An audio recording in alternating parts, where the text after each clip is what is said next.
name is Dr. Angela Licasaleo, and I'm here to talk about 3 selections from the movie 2001: A Space Odyssey that the music is being presented here today as a grouping.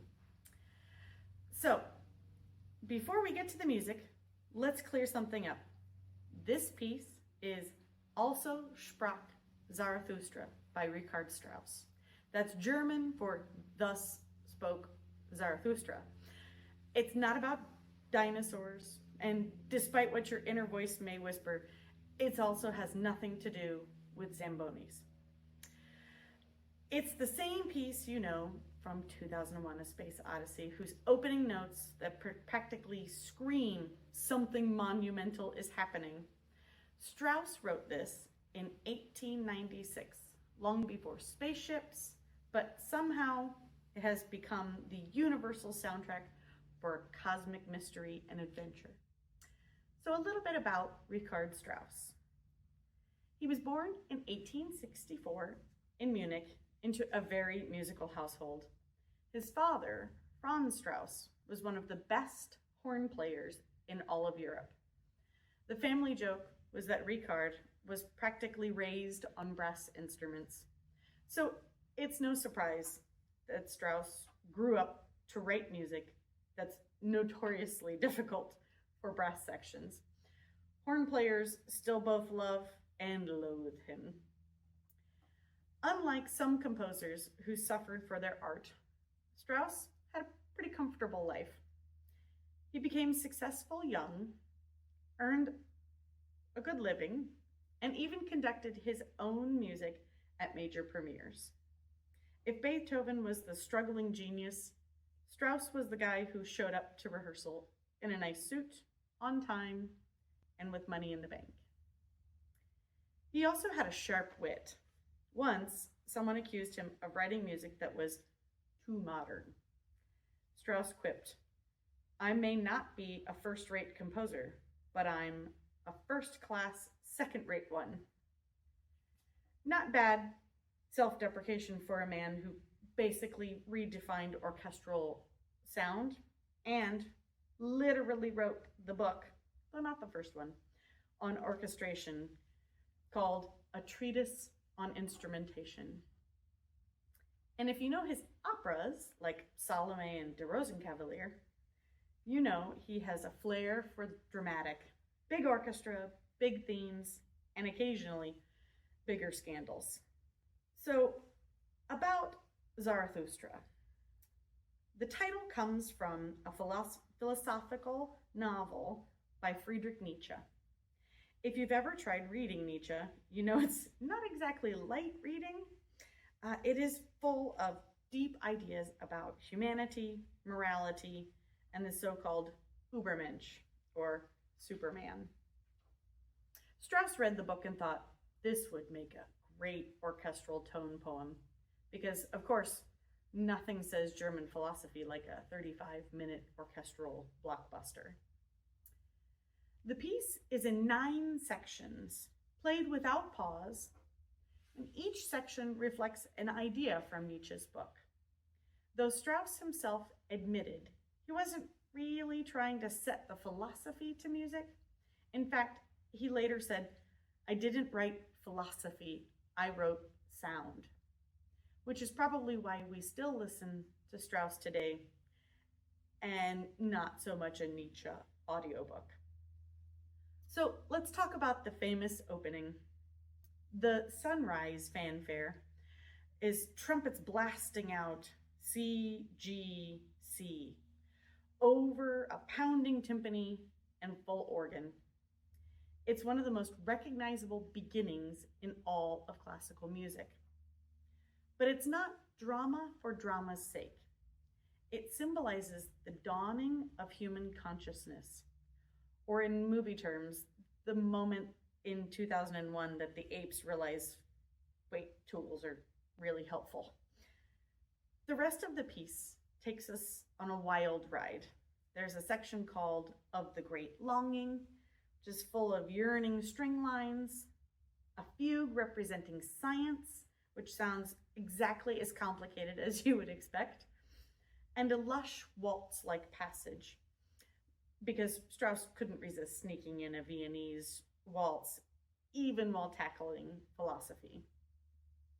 At the end, something fascinating happens. Strauss sets up a clash between two keys, C major and B major, and never resolves it. The piece just fades out in contradiction. Some say it's his way of showing the eternal struggle between nature and humanity. Or maybe Strauss just wanted to leave us hanging.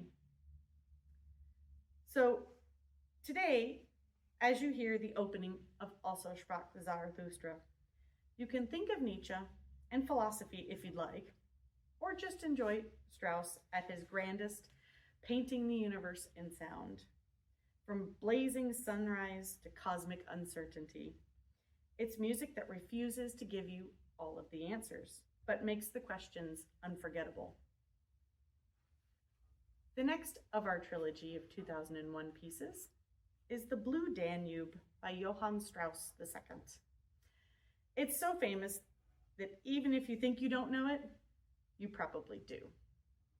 Whether from cartoons, weddings, champagne commercials, and yes, 2001. It's a waltz. And it's not just any waltz, it's the waltz.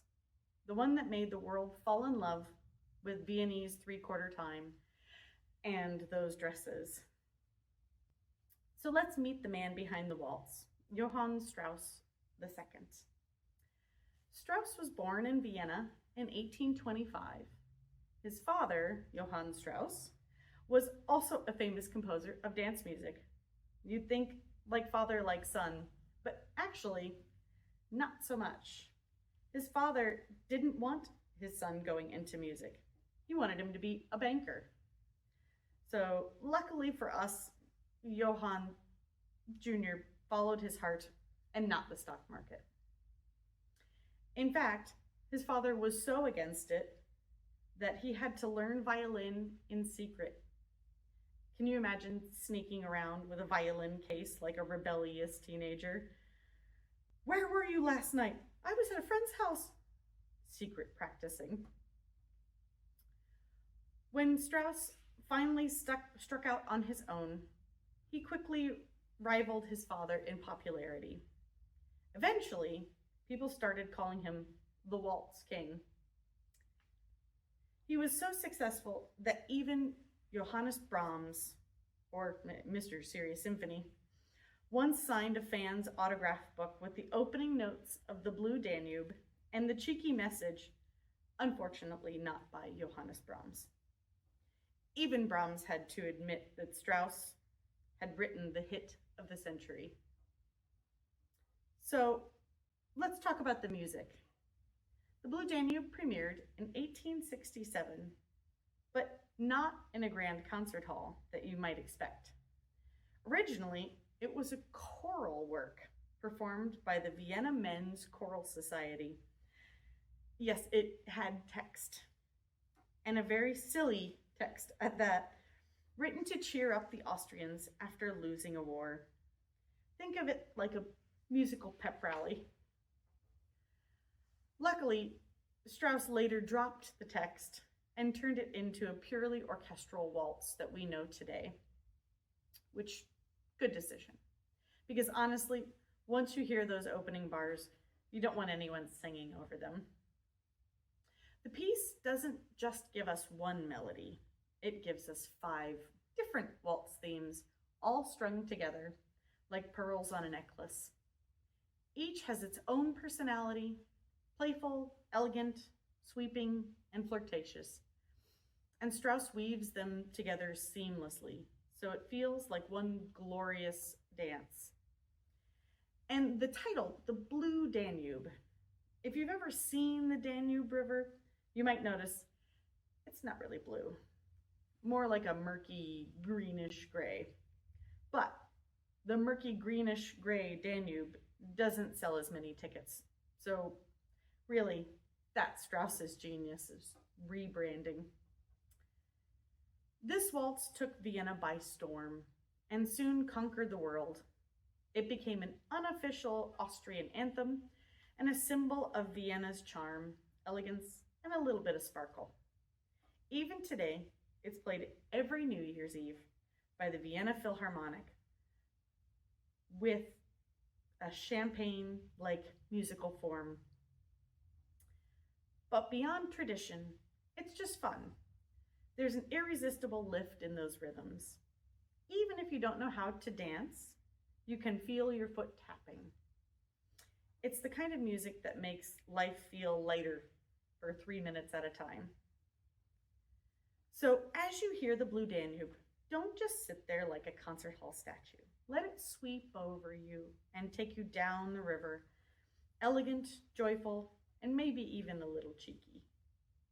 After all, Strauss didn't write it for philosophers. He wrote it for dancers. And who knows, by the end, you might just be swaying in your seat just as easily as a spaceship docking into a station.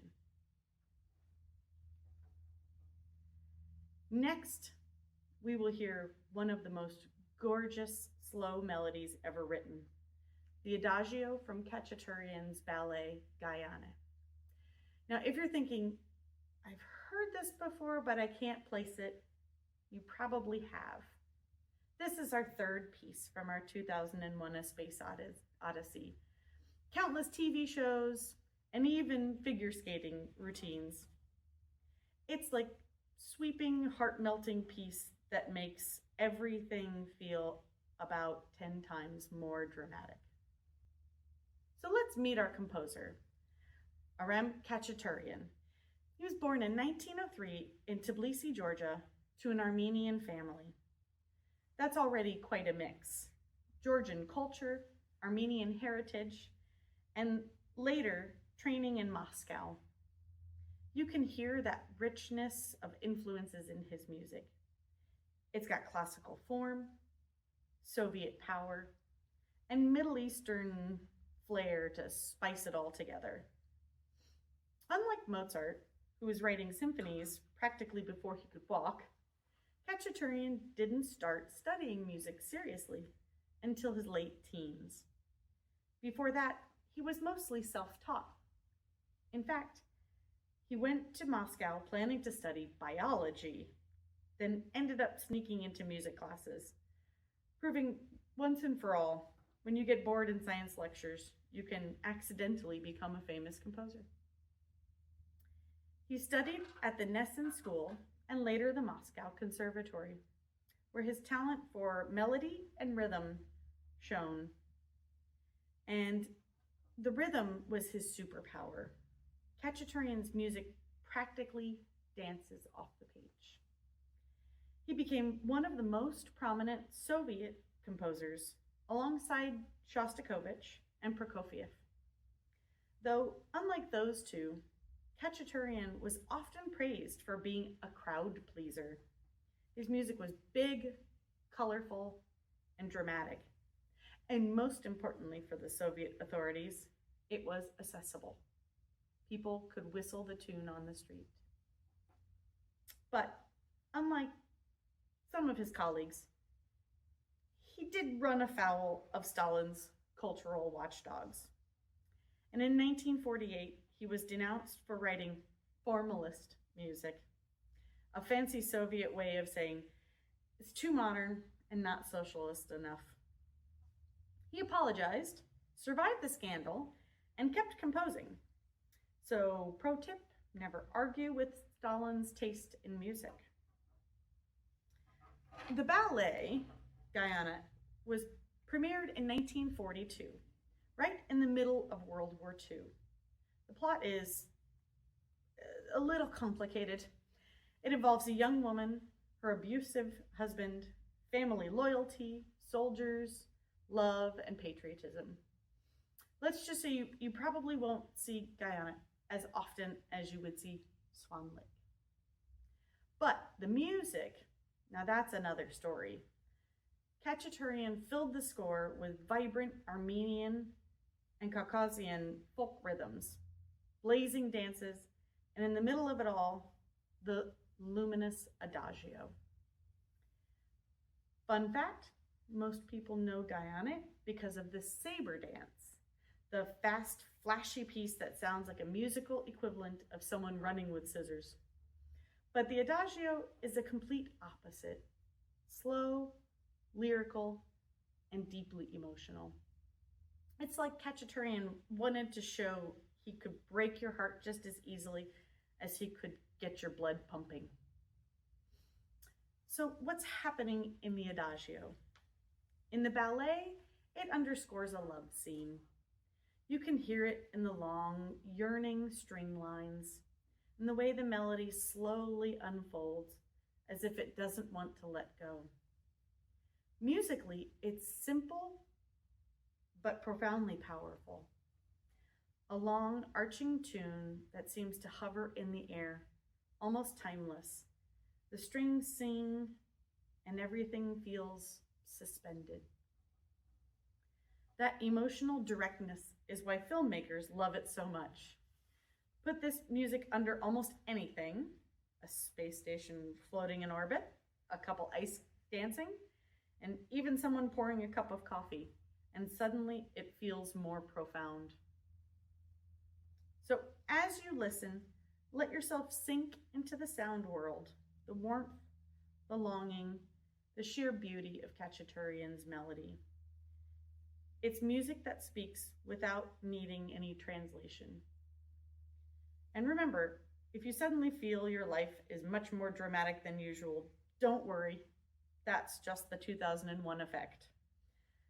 So please enjoy the Adagio from Gayane.